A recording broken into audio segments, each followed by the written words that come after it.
Shalom, selamat pagi saudara yang dikasih dalam Tuhan. Puji Tuhan, kembali lagi pagi hari ini saya menyapa setiap umat Tuhan dalam program Bible and Coffee. Terlebih dahulu kita mencari kerajaan Allah serta kebenarannya, dan kita percaya segala yang baik akan ditambahkan dalam kehidupan kita. Dan kita bersyukur kita adalah orang-orang yang masih Tuhan percayakan untuk mendengarkan firman Tuhan, untuk merenungkan firman Tuhan setiap hari. Karena itu saya percaya saudara yang dikasih dalam Tuhan, orang yang rindu tertanam dalam firman Tuhan, maka Alkitab katakan ia seperti tanaman yang ditanam di tepi aliran air. Wah, tidak akan mengalami kekeringan, tidak akan mengalami panas, tapi kita percaya disitulah Tuhan memelihara hidup kita. Kita percaya kita akan terpelihara, kita percaya kita akan hidup dalam anugerah Tuhan, karena firman Tuhan menjadi landasan, firman Tuhan menjadi kekuatan buat setiap kita. Puji Tuhan, mari kita berdoa, kita datang kepada Tuhan. Tuhan Yesus yang baik, kami bersyukur buat anugerah-Mu yang sempurna atas kami. Kami berdoa, pagi hari ini kami datang kepada Tuhan karena kami percaya hidup kami ada karena kemurahan Tuhan. Kami percaya kami terpelihara dalam anugerah Tuhan yang sempurna. Karena itu pagi hari ini kami rindu Tuhan Yesus sampaikan sesuatu bagi kami, sehingga firman-Mu menjadi rema dalam hidup kami, mendapatkan kekuatan dalam hari-hari kami menjalani kehidupan kami. Sampaikan sesuatu bagi kami ya Roh Kudus, di dalam nama Yesus Tuhan kami berdoa. Haleluya. Amin. Amin. Puji Tuhan. Nah saudara dikasih dalam Tuhan, pagi hari ini satu kebenaran firman Tuhan saya mau sampaikan buat setiap kita dalam Yohanes pasalnya yang kelima, ayat yang ke-6 dan ayatnya yang ke-7. Yohanes pasal 5 ayat 6 dan ayat 7. Perhatikan firman Tuhan ini saudara. Ketika Yesus melihat orang itu berbaring di situ, dan karena ia tahu, jadi saudara dikasih dalam Tuhan, Yesus tahu bahwa ada satu orang yang sedang mengalami kelemahan tubuh, berbaring 38 tahun. Saudara dikasih dalam Tuhan, dia berbaring sakit, dia tidak bisa jalan, dan Alkitab mencatat Yesus tahu. Jadi kalau kita melihat ayat ini dan Alkitab mencatat bahwa ia tahu sudah 38 tahun lamanya dia terbaring sakit, maka Yesus juga tahu apa yang menjadi kelemahan-kelemahan kita. Yesus tahu apa yang menjadi doa-doa kita yang belum dijawab. Yesus tahu apa yang menjadi tetesan air mata kita tatkala kita melihat suami kita selingkuh, tatkala kita melihat istri kita keras kepala, tatkala kita melihat anak-anak kita jauh dari Tuhan, tatkala kita melihat orang tua kita bertengkar. Kita percaya Yesus tahu dan mendengar setiap doa-doa kita. Bahkan Yesus melihat setiap tetesan air mata kita. Dia tahu.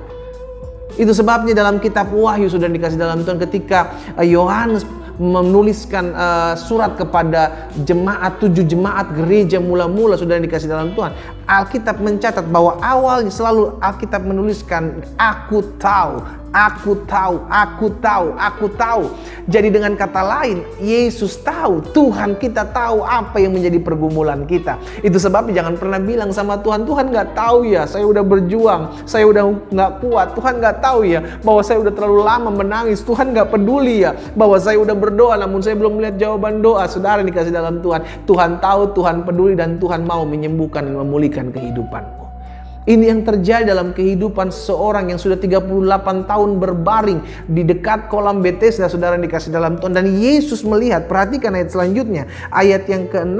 Ketika Yesus melihat orang itu berbaring di situ, dan karena Yesus tahu bahwa ia telah lama dalam keadaan itu, maka berkatalah Yesus kepadanya, maukah engkau sembuh?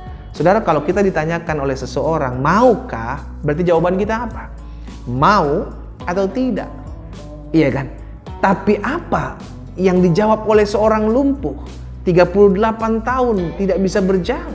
Apa yang dia katakan? Dia menjawab bukan mau atau tidak, namun dia bilang begini, jawab orang sakit itu kepadanya, Tuhan, tidak ada orang yang menurunkan aku ke dalam kolam itu apabila airnya mulai goncang, dan sementara aku menuju ke kolam itu orang lain sudah turun mendahului aku.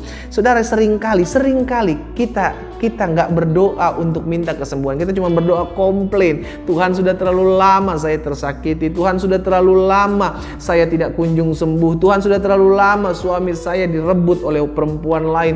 Tuhan, sudah terlalu lama. Tuhan, tolong saya. Tuhan, tolong saya. Sehingga akhirnya kita lupa kalau Yesus mau menyembuhkan hidup kita. Yesus mau memulihkan hidup kita. Jawaban kita cuma sederhana. Aku mau Tuhan.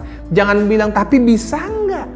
Tapi nggak mungkin lah suami saya bisa dipulihkan Tuhan. Tapi nggak mungkin lah istri saya yang cerewet ini bisa dipulihkan Tuhan. Nggak mungkin lah, nggak mungkin lah, nggak mungkin. Akhirnya kita hanya melihat ketidakmungkinan dalam hidup kita. Dan kita lupa yang tanya kita adalah Yesus. Yang tanya kita mau atau tidak adalah Tuhan di atas segala Tuhan. Dan Raja di atas segala Raja. Tugas kita bukan tanya bisa atau enggak. Kita cuma bilang, aku mau Tuhan. Ini aku, pulihkan hidupku.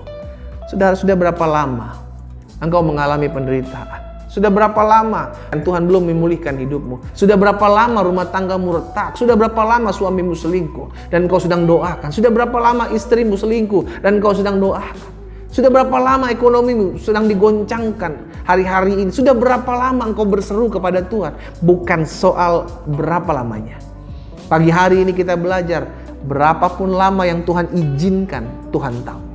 Dan kalau Tuhan tahu, maka Tuhan akan berikan kekuatan. Kalau Tuhan tahu, Tuhan berikan kemampuan buat kita. Kalau Tuhan tahu, maka Tuhan berikan hikmat buat kita menemukan jalan-jalan keluar yang akan kita temukan di hari-hari kemudian. Tugas kita cuma bilang, Tuhan, aku mau. Karena Tuhan mau memulihkan hidup saudara dan saya. Tuhan mau. Terbukti Yesus mati di atas kayu salib untuk apa? Menebus dosa kita. Dan ingat saudara dikasih dalam Tuhan, Dia Tuhan bukan hanya sekedar menebus dosa kita, menyelamatkan kita dari neraka, tapi Dia juga Tuhan yang rindu memberkati kehidupan kita. Dia bukan hanya Tuhan yang rindu membebaskan jiwa kita dari keterikatan, tapi Dia juga Tuhan yang rindu untuk melihat kita mengalami terobosan dalam kehidupan kita. Dia bukan cuma sekedar Allah yang menyelamatkan, namun Dia juga Allah yang memelihara kehidupan kita. Masakan Dia sudah selamatkan kita lalu ditinggalkan begitu saja? No, Dia sudah selamatkan kita, maka Dia juga yang akan memimpin kita. Dia tahu kita lemah, Dia tahu kita tidak berdaya tanpa Dia. Dia tahu kita perlu kekuatan dari Dia. Tuhanlah sumber kekuatan kita. Karena itu kita mau pastikan pagi hari ini, Tuhan, aku mau. Sama-sama bilang sama saya, Tuhan, aku mau. Apa yang Kau mau? Aku mau rumah tanggaku dipulihkan. Aku mau suamiku dijamah Tuhan. Aku mau istriku dilawat Tuhan. Aku mau pernikahanku diselamatkan oleh Tuhan. Aku mau ekonomiku, keuanganku dipulihkan oleh Tuhan. Ada banyak kemauan kita yang kita bawa kepada Tuhan. Tapi izinkan saya sebagai hamba Tuhan mengingatkan hal ini. Kadangkala Tuhan mengizinkan kita lama untuk mendidik kita dalam kedewasaan iman.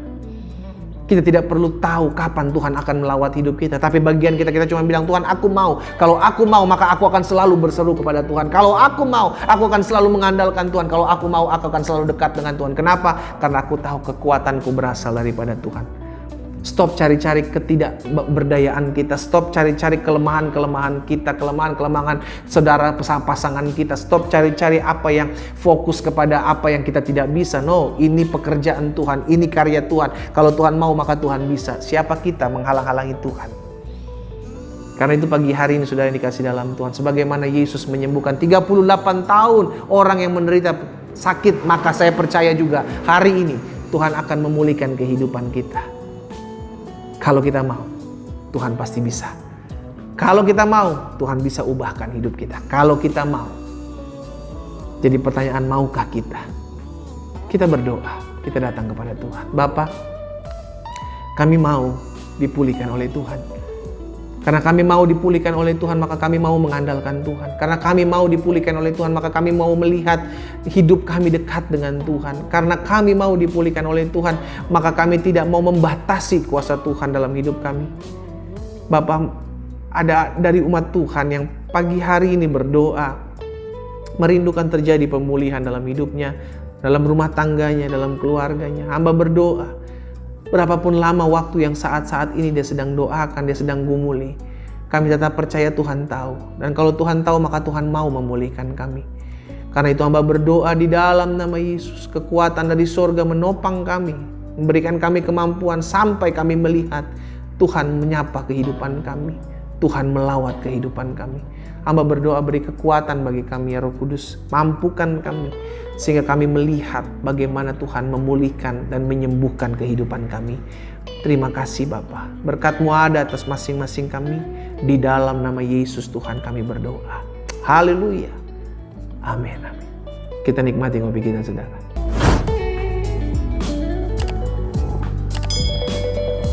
Tuhan mau menyembuhkan kita dan Tuhan rindu melawat kehidupan kita. Percayalah.